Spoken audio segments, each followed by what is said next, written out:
ഹരേ കൃഷ്ണ. ഇന്ന് നമ്മൾ പറയാൻ പോകുന്നത് ജരാസന്ധ വധത്തിനെ പറ്റിയാണ്. യുധിഷ്ഠിരന് രാജസൂയത്തെപ്പറ്റി തന്നെയായിരുന്നു ചിന്ത. അദ്ദേഹം അനുജന്മാരോടും അമാത്യന്മാരോടും ആലോചിച്ചു. യുധിഷ്ഠിരൻ രാജസൂയം നടത്തണമെന്ന അഭിപ്രായക്കാരായിരുന്നു എല്ലാവരും. എങ്കിലും ധർമ്മപുത്രനൊരു തീരുമാനമെടുക്കാൻ കഴിഞ്ഞില്ല. അദ്ദേഹത്തിൻ്റെ മനസ്സ് അസ്വസ്ഥമായിരുന്നു. യുധിഷ്ഠിരൻ ഇക്കാര്യത്തിൽ കൃഷ്ണൻ്റെ അഭിപ്രായം അറിയാൻ ആഗ്രഹിച്ചു. അതിലേക്കായി ഒരു ദൂതനെ ദ്വാരകയിൽ അയച്ചു. വിവരം അറിഞ്ഞയുടൻ തന്നെ കൃഷ്ണൻ ഇന്ദ്രപ്രസ്ഥത്തിലെത്തി. യുധിഷ്ഠിരനും സഹോദരന്മാരും മാധവനെ യഥോചിതം സ്വീകരിച്ചു. യുധിഷ്ഠിരൻ പറഞ്ഞു, കൃഷ്ണ, ഞാൻ രാജസൂയം നടത്തണമെന്ന് എല്ലാവരും പറയുന്നു. എന്നാൽ ഞാനൊന്നും നിശ്ചയിച്ചില്ല. എൻ്റെ തീരുമാനമൊക്കെ ഭവാനിലാണ് ഇരിക്കുന്നത്. അങ്ങ് പറഞ്ഞാൽ പിന്നെ എനിക്ക് സംശയമില്ല. അതുകൊണ്ട് ഞാൻ എന്താണ് വേണ്ടതെന്ന് പറഞ്ഞാലും. കൃഷ്ണൻ പറഞ്ഞു, മഹാരാജാവേ, അങ്ങ് രാജസൂയം നടത്താൻ സർവ്വതാ അർഹനാണ്. എന്നാൽ രാജസൂയത്തിൻ്റെ വിജയത്തിന് ചില തടസ്സങ്ങളുള്ളത് ഞാൻ അറിയിക്കാം.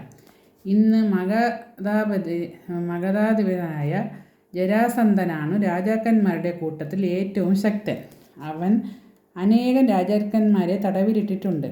അവനെ ഭയന്ന് അനേകം രാജാക്കന്മാർ അവൻ്റെ പാർശ്വവർത്തികളായി തീർന്നിരിക്കുന്നു.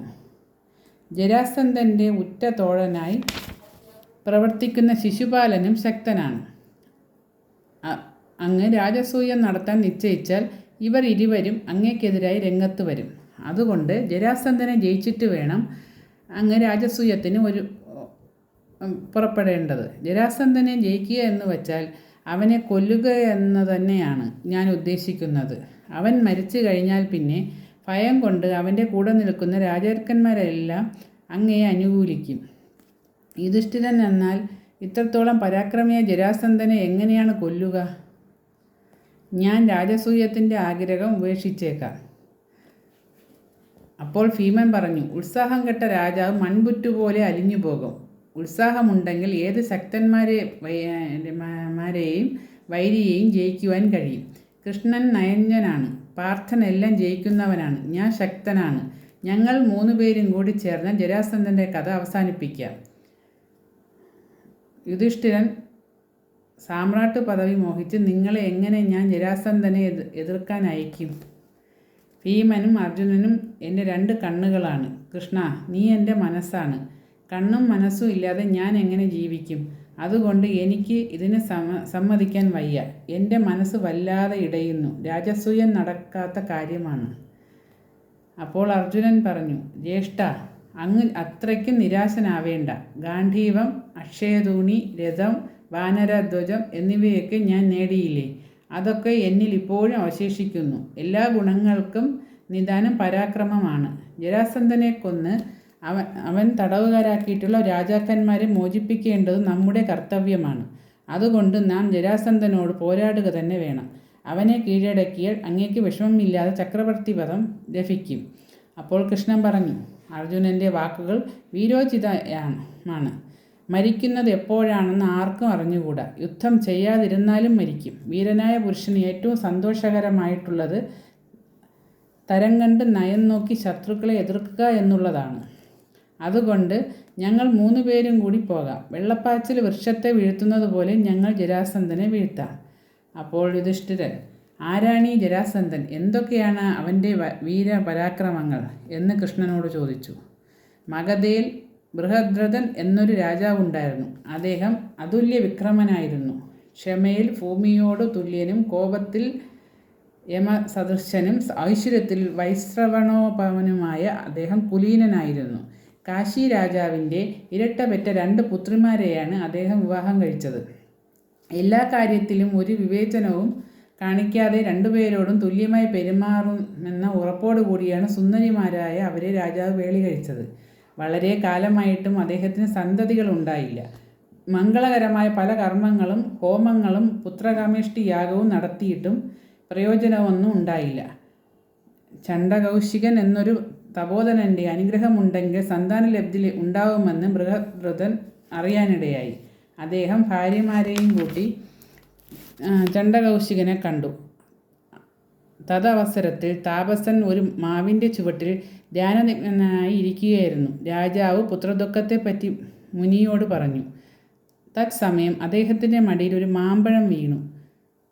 മുനി അതെടുത്ത് ജപിച്ചു രാജാവിന് കൊടുത്തിട്ട് നിനക്ക് സന്താനമുണ്ടാകുമെന്ന് പറഞ്ഞ് അനുഗ്രഹിക്കുകയും ചെയ്തു.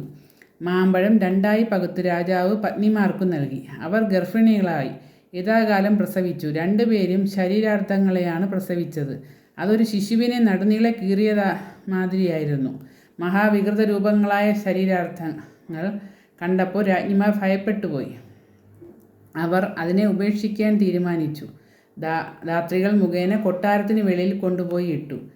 ജര എന്നൊരു രാക്ഷസി അതുവഴി വന്നപ്പോൾ ഈ വികൃത സത്വങ്ങളെ കണ്ടു. നരമാംസ ഭോജിയായ അവൾ ഇരുഭാഗങ്ങളും എടുത്ത് ഒന്നായി ചേർത്തു. അത്ഭുതമെന്ന് പറയട്ടെ, 2 ഭാഗങ്ങളും കൂടി യോജിച്ച് ഒരു ശിശുവായി തീർന്നു. ആ ശിശു കയ്യും കാലും കുടഞ്ഞ് കരയാൻ തുടങ്ങി. രാക്ഷസിക്ക് ആ കുഞ്ഞിനോട് അനുകമ്പ തോന്നി.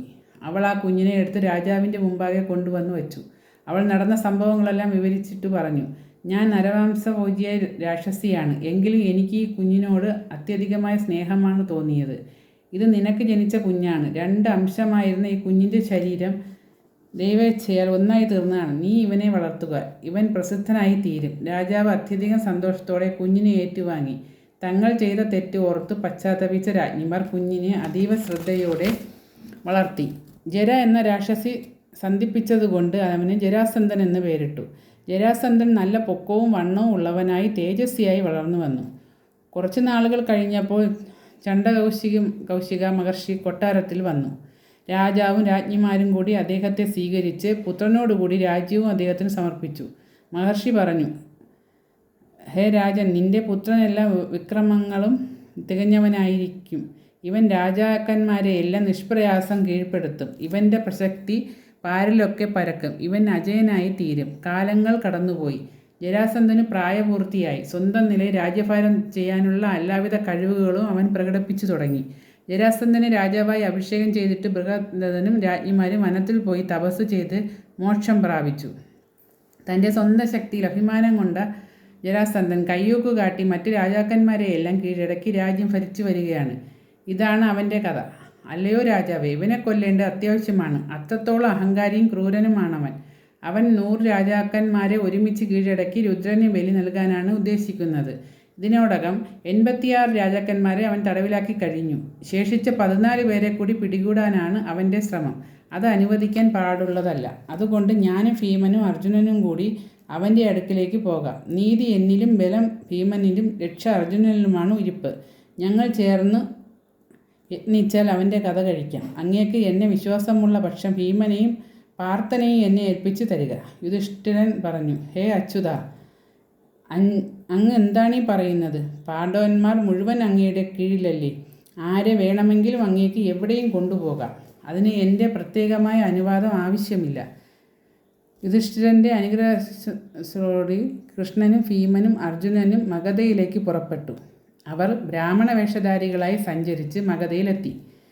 പ്രവേശന ദ്വാരത്തിന് അടുത്തുണ്ടായിരുന്ന ക്ഷേത്രപ്രകാരത്തിൽ കയറി അവിടെ കണ്ട 3 വലിയ പെരുമ്പറകൾ തല്ലിപ്പൊട്ടിച്ചു. അതിനുശേഷം ഭക്ഷ്യപദാർത്ഥങ്ങളും മാലകളും മറ്റും വിൽക്കുന്ന അങ്ങാടിയിലെത്തി.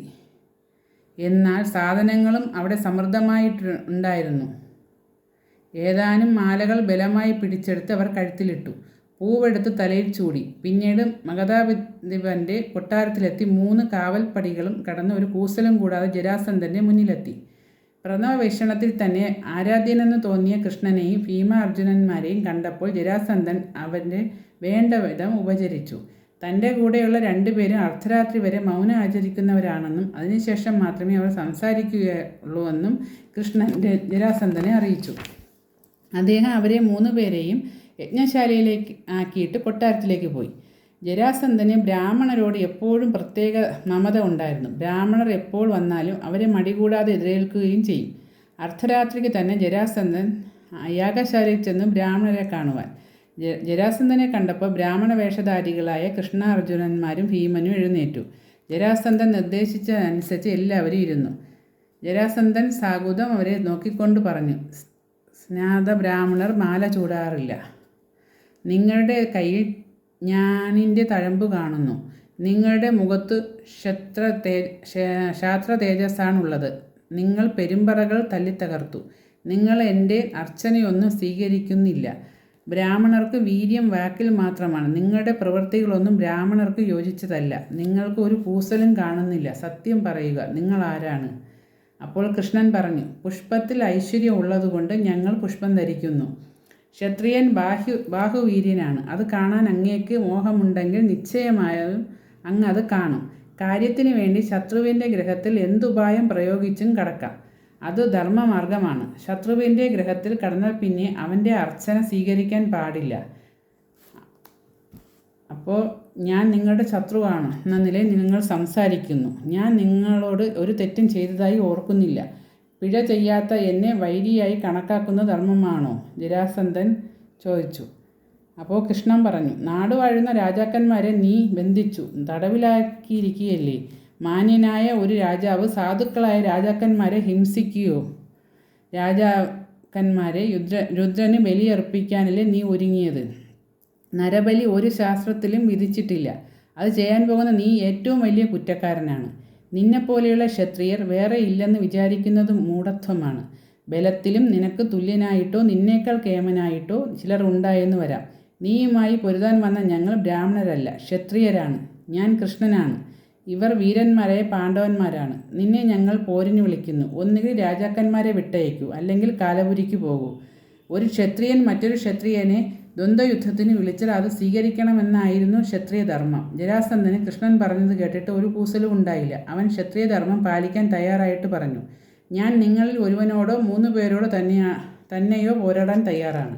ഒരാളിനോട് മാത്രം പോരാടിയാൽ മതിയെന്നും അത് ആരായിരിക്കണമെന്ന് ജരാസന്ധൻ തന്നെ തീരുമാനിച്ചു കൊള്ളുന്നതിനും കൃഷ്ണൻ പറഞ്ഞപ്പോൾ അഹങ്കാരിയായ ജരാസന്ധൻ പുച്ഛത്തോടെ കൃഷ്ണനെ നോക്കി ചിരിച്ചു. ജരാസന്ധൻ പറഞ്ഞു, കൃഷ്ണ, നീ വെറു ഇടയൻ. അർജുനനാണെങ്കിൽ പയ്യൻ. ഭീമനാണല്ലോ നിങ്ങളുടെ കൂട്ടത്തിൽ ശക്തിമാൻ. അവനോട് തന്നെ ആയിക്കളയാൻ ഏറ്റുമുട്ടുന്നത്. അടുത്ത ദിവസം ജരാസന്ധൻ തൻ്റെ ആയുധപ്പുരകളിൽ നിന്ന് 2 ഗദകൾ എടുത്തുകൊണ്ടുവന്നു ഭീമൻ്റെ മുമ്പാകെ വച്ചിട്ട് പറഞ്ഞു, ഇതിലേതാണ് നിനക്കിഷ്ടമുള്ളതെന്ന് വെച്ചാൽ എടുത്തുകൊള്ളുക. ഗദയുദ്ധത്തിൽ തുല്യശക്തരായിരുന്ന ഭീമനും ജരാസന്ധനും ദ്വന്ദ്വയുദ്ധം ആരംഭിച്ചു. കരയോടേറ്റുമുട്ടുന്ന കടൽ പോലെയായിരുന്നു അവരുടെ യുദ്ധം. യുദ്ധവിവരം അറിഞ്ഞ് അമാത്യന്മാരും കൊട്ടാര ജീവനക്കാരും കൂടാതെ അനേകം പൗരന്മാരും യുദ്ധകളത്തിൻ്റെ ചുറ്റുമായി തടിച്ചുകൂടി. പുഷ്കരമായ ഗദകൾ തമ്മിൽ കൊണ്ട് പുഷ്കരം പൊട്ടുമാറുള്ളൊരു ശബ്ദവും. അങ്ങനെ പല പകലും രാത്രിയും ഒരുപോലെ വിശ്രമമോ ആഹാരമോ ഇല്ലാതെ 13 ദിവസം ഭീമനും ജരാസന്ധനും കൂടി പോരാടി. ജരാസന്ധൻ ക്ഷീണിതനാവുന്നെന്ന് കണ്ടപ്പോൾ ഇതാണ് തക്ക അവസരമെന്ന് കൃഷ്ണൻ ഭീമന് സൂചന നൽകി. ഭീമൻ ജരാസന്ധനെ പൊക്കിയെടുത്ത് അനവധി പ്രാവശ്യം വട്ടം കറക്കിയിട്ട് നിലത്തേക്ക് അടിച്ചു. താഴെ വീണുകിടന്ന അവൻ്റെ ഒരു കാലിൽ ചവിട്ടിപ്പിടിച്ചുകൊണ്ട് മറ്റേക്കാൽ പിടിച്ചു പൊക്കി ശരീരം 2ആയി കീറിയിട്ടു. ജരാസന്ധൻ്റെ കഥ കഴിച്ചുവെന്ന സന്തോഷത്തോടെ ഭീമൻ തുള്ളിച്ചാടി.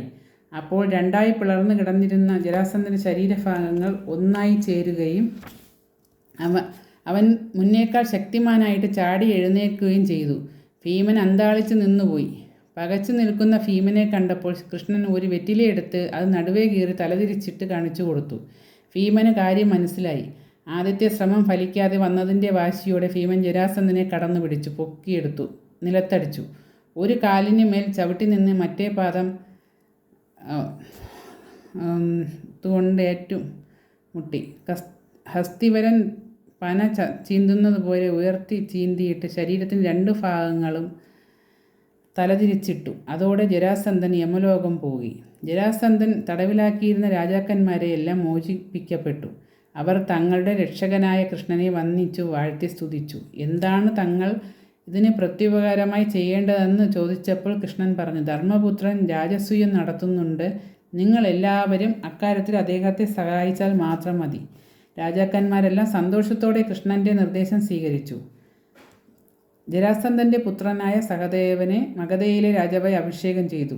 അവൻ നൽകിയ വിലപിടിച്ച രത്നങ്ങളുമായി കൃഷ്ണൻ ഭീമാർജുനന്മാരോട് കൂടി ഇന്ദ്രപ്രസ്ഥത്തിലേക്ക് മടങ്ങി. യുധിഷ്ഠിരൻ എല്ലാവരെയും ആനന്ദബാഷ്പങ്ങളോടെ സ്വീകരിച്ചു. കൃഷ്ണൻ യുധിഷ്ഠിരനോട് യാത്രാനുവാദം വാങ്ങി ദ്വാരകയിലേക്ക് പോവുകയും ചെയ്തു.